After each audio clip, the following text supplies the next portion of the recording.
You're watching the Power Hour, where we bring experts from various fields to share their insights and advice on different topics. Today, we have with us a professional dating consultant who will be discussing all things related to dating and relationships. Ladies and gentlemen, please welcome Jessica. Jessica, how are you? I'm good. How are you? Thanks for I'm having doing me. very well. Oh, absolutely. It's my pleasure. I want to jump right in. What is the Jest effect? The Jess Effect is I'm a dating coach that helps people. I typically work with people 35 and over that are getting back into dating after a divorce or being widowed and need some help getting back into the dating environment because it's very different than it was 20 years ago. And the other population that I've been working with is people who have been dating for a long time and have not successfully met a long-term person to be in a relationship with, a long-term connection.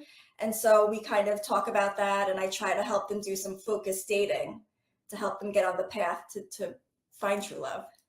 Right, right. Now, for people who may have been out of touch as far as dating and you've been married or whatever for 20, 30 something years, and now they want to get back into the game, uh, what's that transition like for them? Because it's, like you said, a lot has changed since then.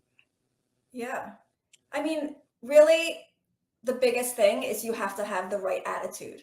You have to be excited to meet someone. You have to have good energy, a smile on your face, um, and sometimes people are hesitant, and so I kind of like to like pump them up and get them going on an app. I help them pick the app that makes sense for them and um, do their profile, pick the right pictures, Right. help them about some swiping and texting and things like that. Yeah, yeah. Now, I've asked someone this a while back. The difference, is there a difference between meeting on an app versus meeting somewhere like in church or grocery store? Or, you know, what's the Sure. difference? You don't get catfished meeting someone in real life. That's for sure. But I think it can go either way. When you meet someone on a profile on a dating app, you instantly know a lot about them, assuming that they're being honest. Right. Um, Whereas if you meet someone in the grocery store, in church, and wherever, it just takes a little bit longer to get to Right. know some of those things. But I think they're both great ways to meet people. Right. Right. Now let's jump into breaking the ice. Breaking the ice. When we first meet someone on online or wherever, the nerves can be kind of, it's always exciting in the beginning. You've got someone new, you're going out on dates, you're having fun. What's the best way to break the ice on the first date? The best way to break the ice, come in with a smile, come in with good energy. Um, be interested in learning about someone, be a good listener. Don't talk about yourself the whole time, ask questions. Um, just have a good time. Be the person that you would want that person to be that you're meeting. Do you know what I'm Right. saying? Right. Yeah. Exactly. Exactly. What do you think is the biggest mistake people make when it comes to dating? Honestly, authenticity. I have met so many people that like someone and then they decide he likes the Mets. I like the Mets. He likes to play tennis. I'm going to go play tennis. Instead of just being who you are, everyone has qualities that are endearing and good and positive. Embrace yourself and find someone that you have true connection and mutual interests and be confident in yourself. Don't try to be what someone else wants you to be. That's exactly what I was going to say. So we shouldn't like this because that person likes it.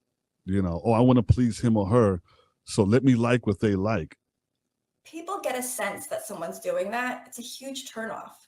Yeah, yeah, People want to be with someone who is happy with themselves. You can until you're happy with yourself, no one else can fill your cup. You know what I right, mean? right. Like, don't look for someone else to make your happiness. You have to figure out how you are happy, be confident with yourself, be happy, with the things that you bring to the table before meeting someone else and just trying to be whatever they people pick up on that. Yeah, yeah, they do, they do. Yeah. In your opinion, what are the key elements to a successful and healthy relationship? Communication. That is huge. I mean, if you aren't able to have a conversation, then it's hard to go places in a relationship. Same with trust. Right. Someone has to It's really important, I think, for someone to be in the same bracket of integrity and moral compass values. Um, because if you don't have that, if someone is like a very honest person and someone's dishonest or is not as honest, and those situations are never going to work out. You have to have trust and respect. Anyone that's going to treat you disrespectfully, talking to you disrespectfully, like, Right. it's not going to be successful. It's definitely not going to be healthy. Right. Now, how Don't accept trans? Yeah, don't definitely do not accept it. How transparent should we be uh, during the first stages of the first weeks or so of dating? Should we be just full on transparent and just let it all on the table and tell them all about us and what we expect and even some personal stuff? I think it depends. Some people get deeper quicker than other people. Right. I wouldn't say to lead with like some tragic, thing from your past. Um, I think it's good to start with in a positive place and take it from there. That does not mean I'm saying don't be honest. I'm not saying like just in terms of like you said in the first weeks, but dating apps, which is I work a lot with the dating apps with people, don't put filters on your dating apps. Don't Mm, put pictures of you from 10 years ago or you're a different weight now or different things. Try to be authentic and try to be you. And I think that you have to trust your gut in terms of how much you should open up with someone. right. I want to jump into red flags. What are some red flags to look out for on the apps? Okay, we're on a dating app. Let's just say you and I chatting on a dating app, Yes. and you're looking and you say, well, wait a minute, that doesn't seem right. What are some of the red flags we should look for? Like finding inconsistencies, lack of communication, Mhm. not answering questions like in a sincere way or giving one word answers, um, feeling like someone's not being accountable. If someone says, I'll text you more tomorrow, I'm falling asleep, you expect that person to text you the next day.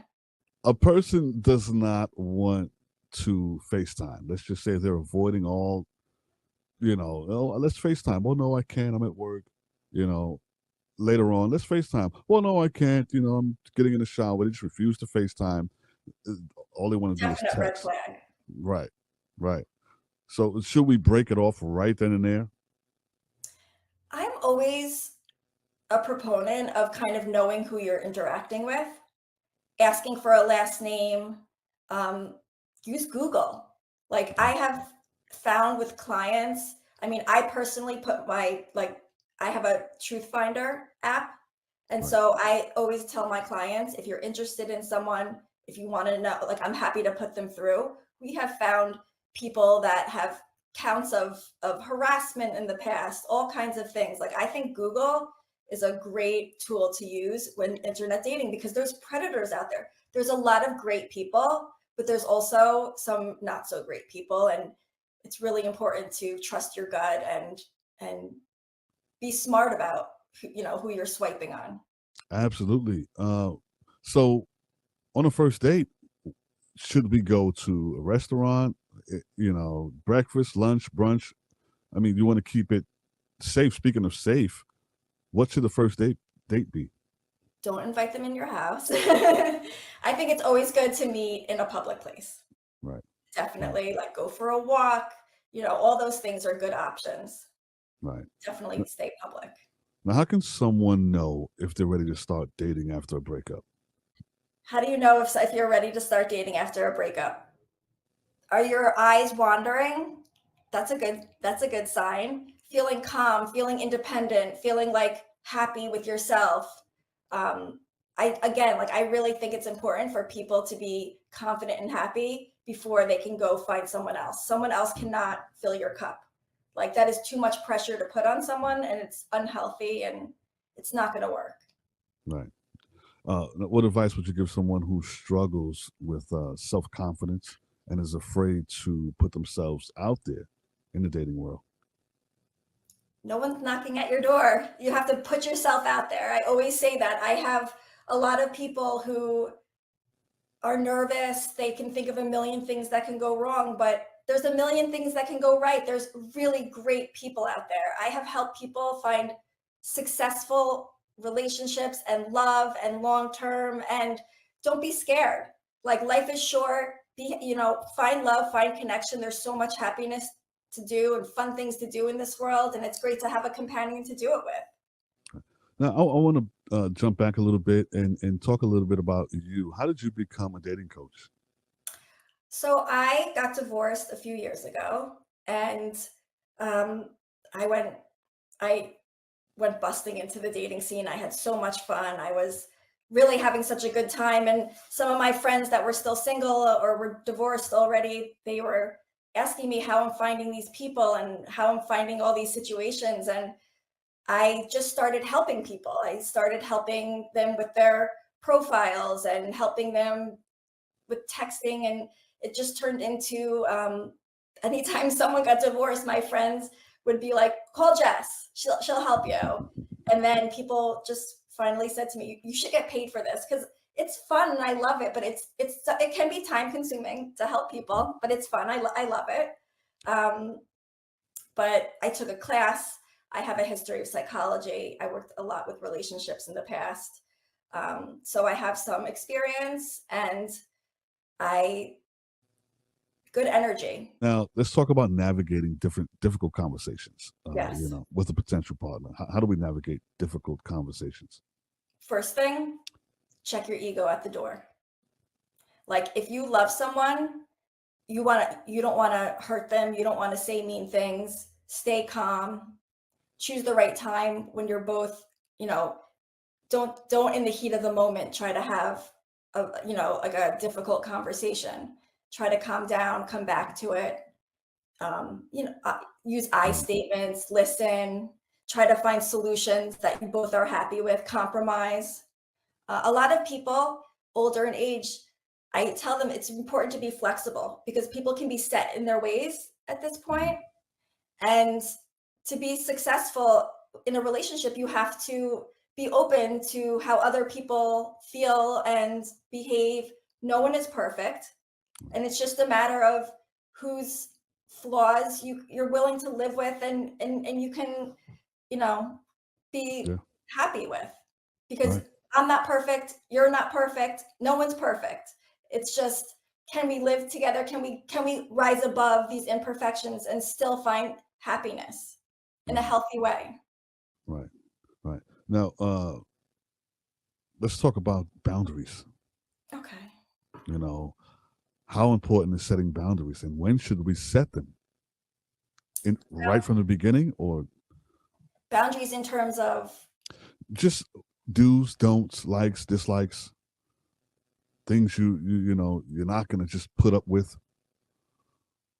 I don't think that it's like you should be kind of like like, I think, like, just see how it goes. I'm not like someone that tells someone to like be upfront and be like, this is what I like, this is what I don't like. I think Right. that's like a little bit too aggressive. I think just go with the flow, be flexible, see what happens. Um, some people, I don't know.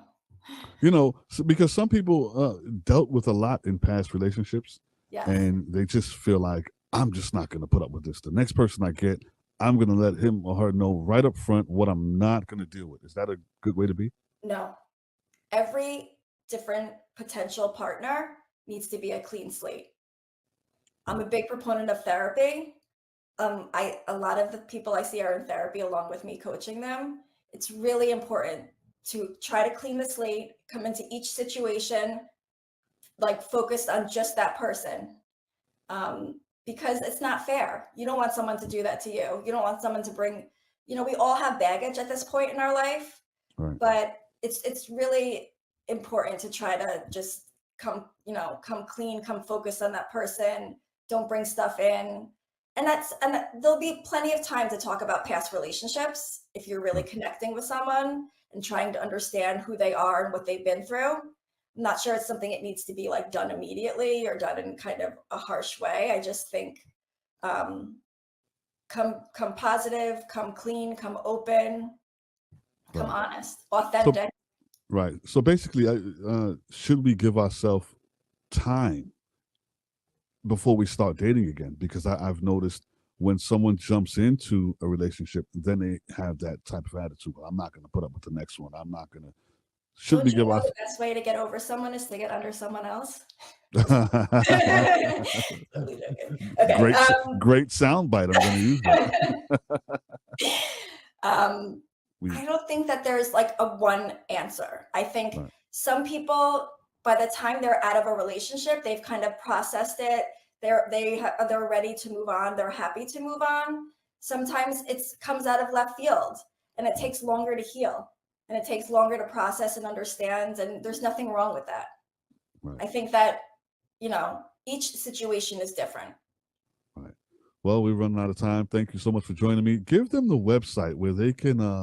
How can they find you if they need your service? JessEffect.com has all of my information, and I'm also on Instagram and Facebook, The Jess Effect.